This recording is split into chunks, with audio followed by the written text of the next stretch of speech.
Welcome to Math for Today. আসসালামু আলাইকুম। আজকের ভিডিওটি ক্যাডেট অ্যাডমিশন 2025 শিক্ষার্থীদের উদ্দেশ্যে। আজকে আমরা একটি কিউট প্রশ্ন সলভ করব। যাদের স্বপ্ন ক্যাডেট তারা অবশ্যই ভিডিওটা দেখবা। চলো তাহলে আমরা প্রশ্নটি দেখে আসি। প্রশ্নটা জটিল মনে হলেও সলভ করলে কিউট লাগবে। চলো তাহলে এই জন্য আমরা প্রথমে আগে কোশ্চেনটা ভালো মতো পড়ে আসি।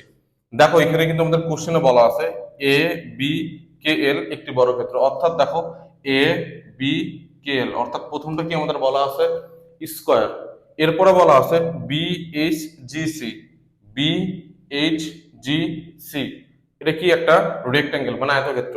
দেন আমাদের বলা হয়েছে সিএফইডি একটি আয়তক্ষেত্র। সিএফইডি অর্থাৎ উপরেরটা হচ্ছে একটা বর্গক্ষেত্র আর বাকি দুটো কি বলতো আয়তক্ষেত্র। আমাদের বলা হয়েছে সমগ্র তলের ক্ষেত্রফল, অর্থাৎ এই হোল যে ফিগারটা আছে সেটা আমাদের কি বের করতে বলা হয়েছে এরিয়া। চলো তাহলে আমরা কোশ্চেনটা সলভ করে আসি। আমরা প্রথমে বিএইচজিসি এই আয়তক্ষেত্র নিয়ে কাজ করব। দেখো এই আয়তক্ষেত্রের আমাদের কিন্তু প্রস্থের মান দেওয়া আছে। দেখো চাইলে কিন্তু আমরা এখন কিসের মান বের করতে পারবো দৈর্ঘ্যের মান, আর এতটুকু আমাদের কত আছে 3। তাহলে ফার্স্ট আমাদের টার্গেট থাকবে বিএইচজিসি এর আয়তক্ষেত্রের দৈর্ঘ্য বের করা, অর্থাৎ জিসি বিএইচ। চলো তাহলে আমরা বাইর করে ফেলি।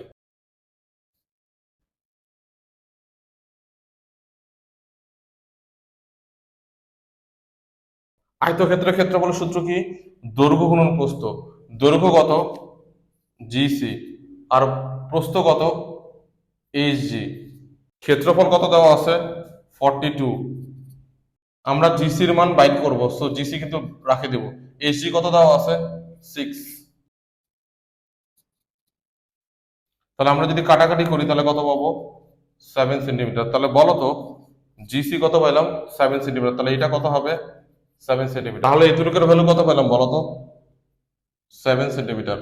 এটা 7 হলে এটা কত হবে 7 সেন্টিমিটার। এখন দেখো আমাদের কিন্তু এতটুকুর ভ্যালু দেওয়া আছে, এতটুকুর ভ্যালু কত বলো তো 3, আর আমরা কিন্তু এতটুকুর ভ্যালু বাইর করলাম, কত বাইর করলাম বলো তো 7।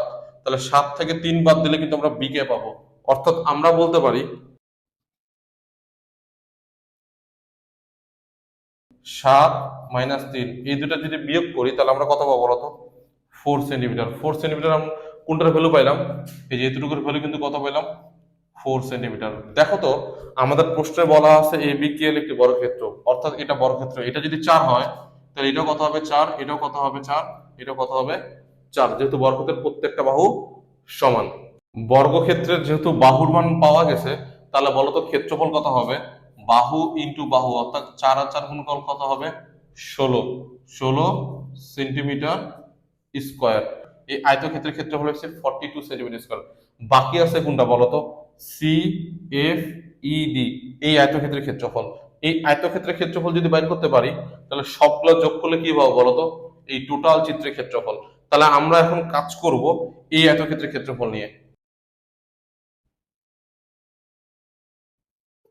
সি এফ ইডি আয়তক্ষেত্রের দৈর্ঘ্য দেখো আমাদের এতটুকু ভ্যালু পাইছি 7 আর এতটুকু দেওয়া আছে 5। তাহলে বলতো 7 আর 5 যোগ করলে কত হবে 12। তাহলে দৈর্ঘ্যের ভ্যালু কত পেলাম 12 সেন্টিমিটার। ওকে, আমাদের সমস্যাটা কোথায় বলতো প্রস্থের মান কিন্তু দেওয়া নাই, আমাদের কি করতে হবে প্রস্থ বাইর করতে হবে। একটা বিষয় দেখো এই গোটা উচ্চতার ভ্যালু কত বলতো এ থেকে ডি পর্যন্ত 15। এতটুকের ভ্যালু কত 4, এতটুকের ভ্যালু কত 6। এইটা যদি আমরা এখানে শিফট করি অর্থাৎ এখানে কত হবে বলতো 6 সেন্টিমিটার।